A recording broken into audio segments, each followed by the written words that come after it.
On January 15, 2026, our radio telescopes didn't just pick up noise, they recorded a transformation.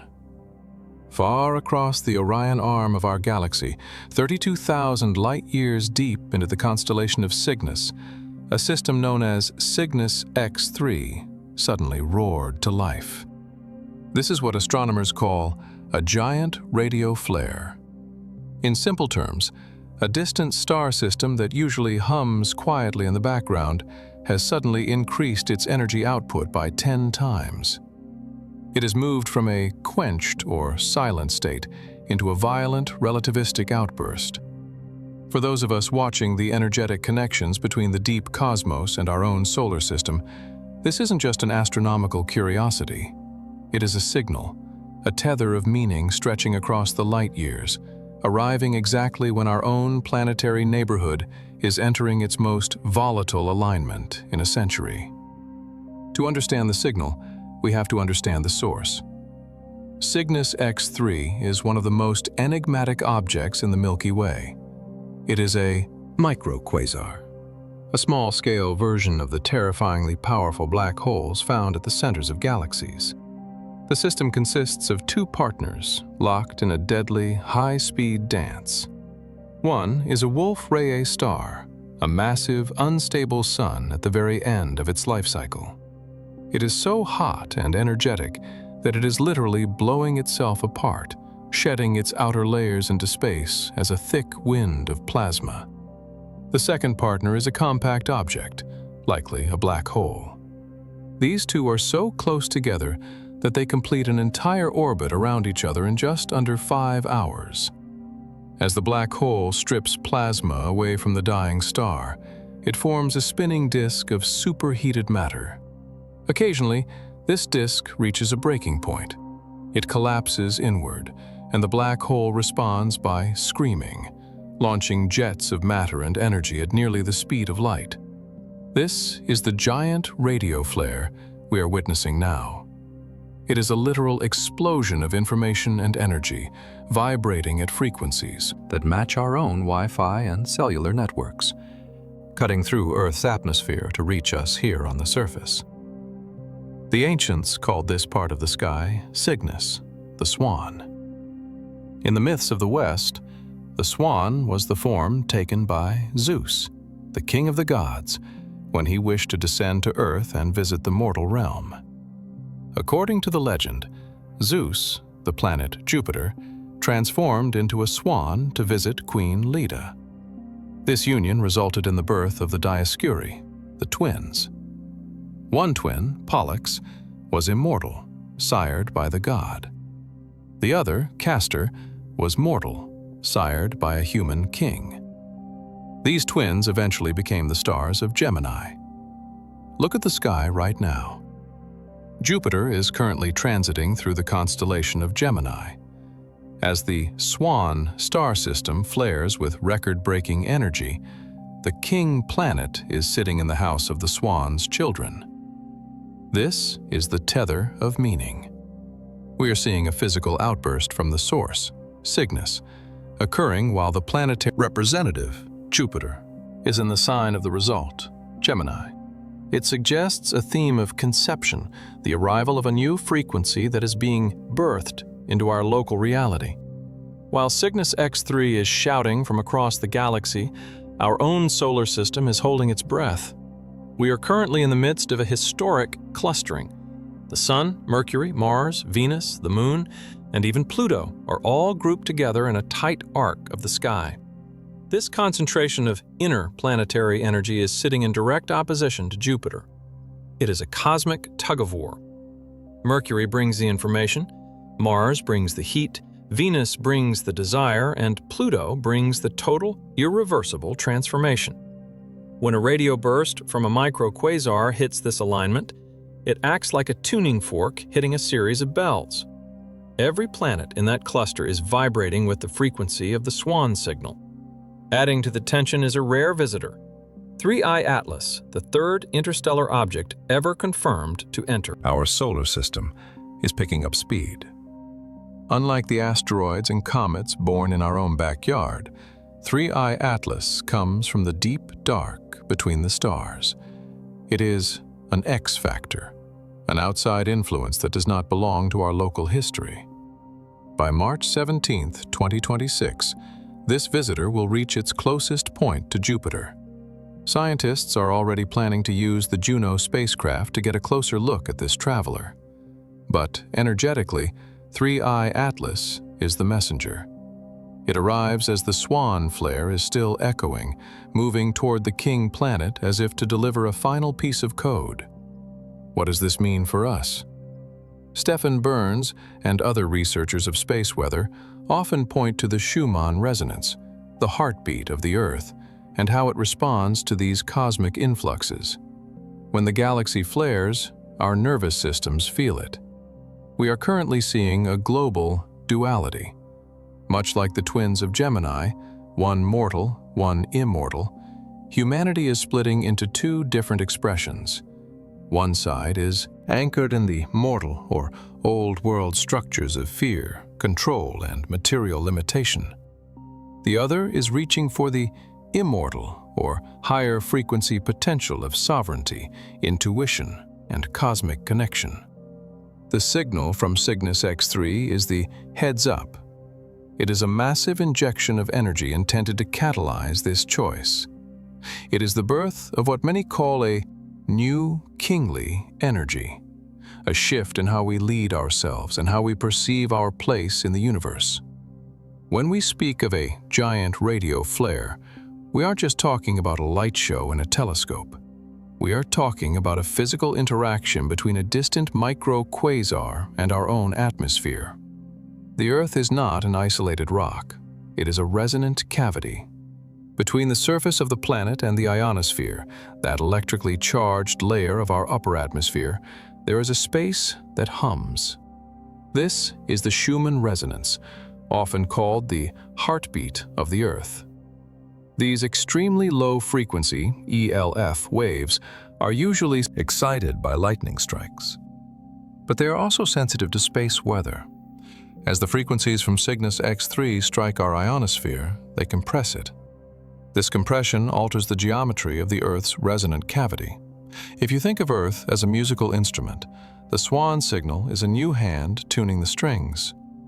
Research into bioresonance suggests that our own brainwaves and nervous systems are entrained to these global frequencies. When the cavity's resonance shifts, our internal state shifts. This may explain why many people feel a sense of acceleration or a strange, buzzing exhaustion during these major cosmic events. While the radio burst provides the energy, another celestial event is providing the structure. On February 20th, 2026, we will witness one of the most significant astrological transits of our era, the conjunction of Saturn and Neptune at 0 degrees of Aries. In the language of archetypes, Saturn represents structure, boundaries, and the hard reality of the machine. Neptune represents the fluid, the dream, the spiritual, and the soft reality of empathy. At 0 degrees of Aries, the very first point of the entire zodiac, these two forces are merging to start a new 36-year cycle. This is the birth of what some call the empathetic machine. In our world, we see this manifesting as the explosion of artificial intelligence that simulates voice, vision, and soul. But on a personal level, this portal is asking you to take your most fluid, Neptunian dreams and give them a Saturnian skeleton. It is the moment where vision meets discipline. The energy from the Cygnus flare is the fuel for this initiation. Everything we have discussed, the January flare, the Jupiter alignment, the February portal, is a lead-up to the spring equinox of 2026. This is the climax of our story. On March 17th, the interstellar messenger 3I Atlas reaches its closest point to Jupiter. Jupiter is the planet of expansion and the Great King. For an interstellar visitor to fly by the King planet exactly as the spring equinox arrives, a time of equal day and night, is a signature of profound balance and the birth of a new authority. This is the kingly energy Stefan Burns mentioned. It is not about a king sitting on a throne in a palace. It is about the sovereign self. It is the birth of a human consciousness that is no longer reactive to the mortal twin's fears, but is instead acting from the immortal twin's intuition. We are moving from a world of top-down power into a world of resonant power. The weeks following the March equinox of 2026 were not marked by a single cataclysmic event, but by a profound and undeniable shift in the global atmosphere. The kingly energy, birthed from the alignment of Jupiter, the interstellar messenger 3I Atlas, and the arriving SWAN signal, began to settle into the collective consciousness. This wasn't a political revolution, but a personal one. All over the world, individuals began to report a newfound sense of clarity and purpose. The fog of the old world mortal twin, the paralyzing fear of the future and reliance on external authority, began to lift for millions. In its place came a quiet, unwavering sense of self-sovereignty. People described it as an internal compass finally pointing true, a feeling of being crowned with their own potential. The image below is an artistic representation of this phenomenon. It depicts a human figure standing on a peak at dawn, receiving this subtle, high-frequency energy. A glowing coronal aura forms above them, symbolizing the activation of the sovereign self, while faint, glowing lines of connection show this energy beginning to link awakened individuals across the planet. By June 2026, a new phenomenon emerged.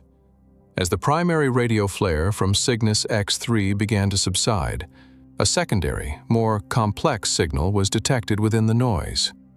This wasn't a raw blast of power, but a structured, modulated frequency that baffled conventional astrophysicists.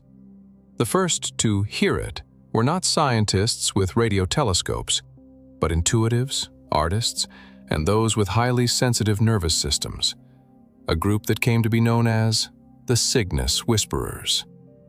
They described the signal not as sound, but as a direct download of archetypal language. They spoke of seeing complex geometric patterns in their dreams, patterns that mirrored ancient symbols of creation and cosmic order. Neuroscientists studying these individuals found that during these reception events, their brainwave patterns would synchronize with the ultra-low frequencies of the Earth's own Schumann resonance, which itself was still vibrating from the initial flare. The human body was acting as the final receiver for a message that was too subtle for our machines. The Whisperers were slowly piecing together a new set of instructions, a blueprint for building a society in harmony with the new frequencies.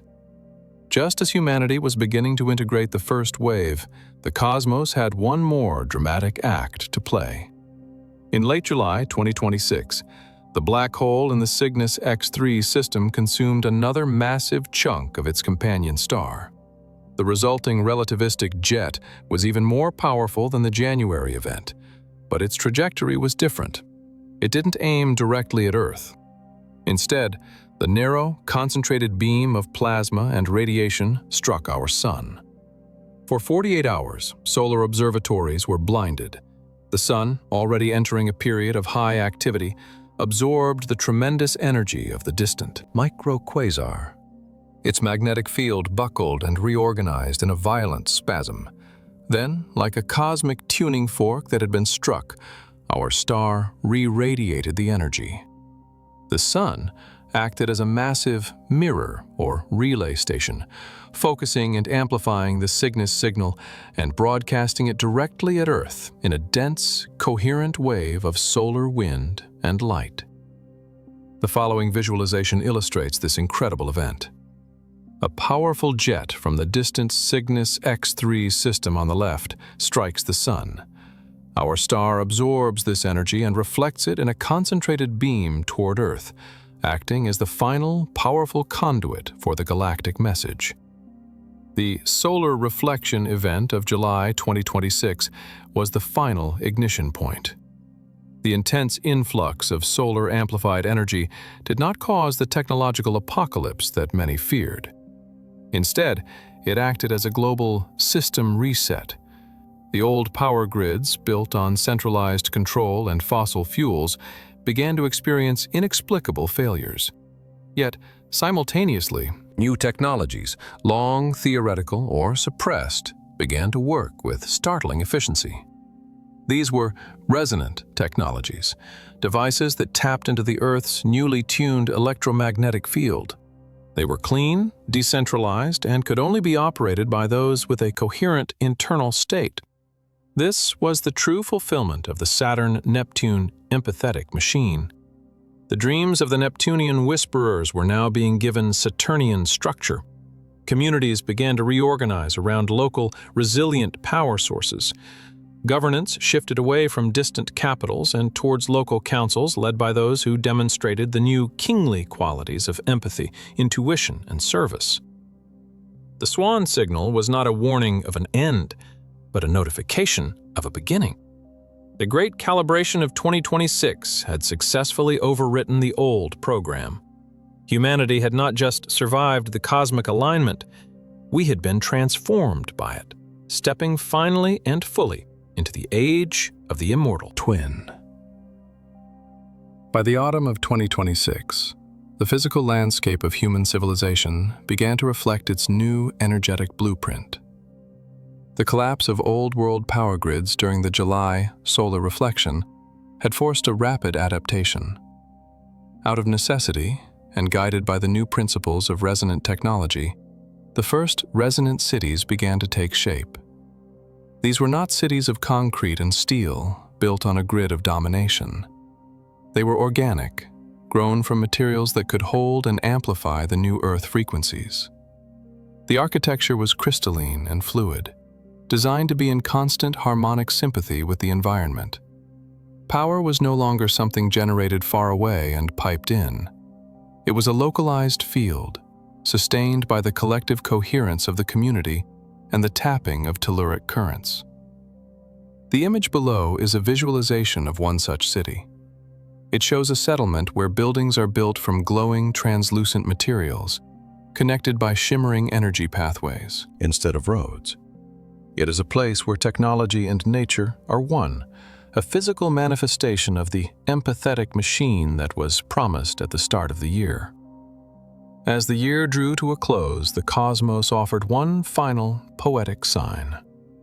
In December 2026, as the Earth moved into its annual alignment with the constellation Cygnus, astronomers and amateurs alike noticed a change in the night sky. The stars of the SWAN, Deneb, Sadr, Alberio, seemed to burn with an unusual intensity. More than that, a faint nebulous glow began to connect the primary stars of the constellation. It was as if the celestial swan, having delivered its message of transformation, had itself become activated. The myth of Zeus descending as a swan to father the twins had come full circle. The immortal twin of humanity had been birthed, and its celestial parent was now shining in full glory, a permanent beacon in the winter sky. The image below captures this celestial phenomenon. The stars of Cygnus are connected by visible filaments of glowing plasma, outlining the form of the swan against the backdrop of the Milky Way, symbolizing the completion of the great cosmic cycle. The year 2026 will be remembered not for its disasters, but for its graduation. The giant radio flare from Cygnus X-3 was the starting gun for a race that humanity didn't even know it was running. We moved from a species obsessed with the noise of its own mortal fears to one capable of hearing the signal of its immortal potential. The Axiox perspective was never just about observing these events. It was about preparing for them. Those who tuned their own internal frequencies, who embraced the kingly energy of self-sovereignty, and who dared to dream Neptunian dreams and build Saturnian structures, became the architects of the new world. The signal has been received. The code has been rewritten. The swan has returned to the stars, and we, its children, have finally learned to fly. This concludes our special report. Continue to watch the skies, but more importantly, watch the space within your own heart. That is where the real universe is now unfolding. We are living through a massive calibration. From a binary star system 32,000 light-years away to the interstellar traveler currently racing through our solar system, the signs are all pointing to a singular conclusion. The old frequency is being overwritten. As the giant radio burst from Cygnus X-3 continues to evolve, stay aware of the tethers. Watch how your own dreams begin to take shape in February, and how your sense of self-leadership changes in March. We aren't just observers of these events. We are the participants. Thank you for joining us for this deep dive report. If this perspective resonates with you, please subscribe to Axiox and share this video with those who are looking for the clues in the noise. Keep your frequency high, your mind open, and we'll see you in the next update.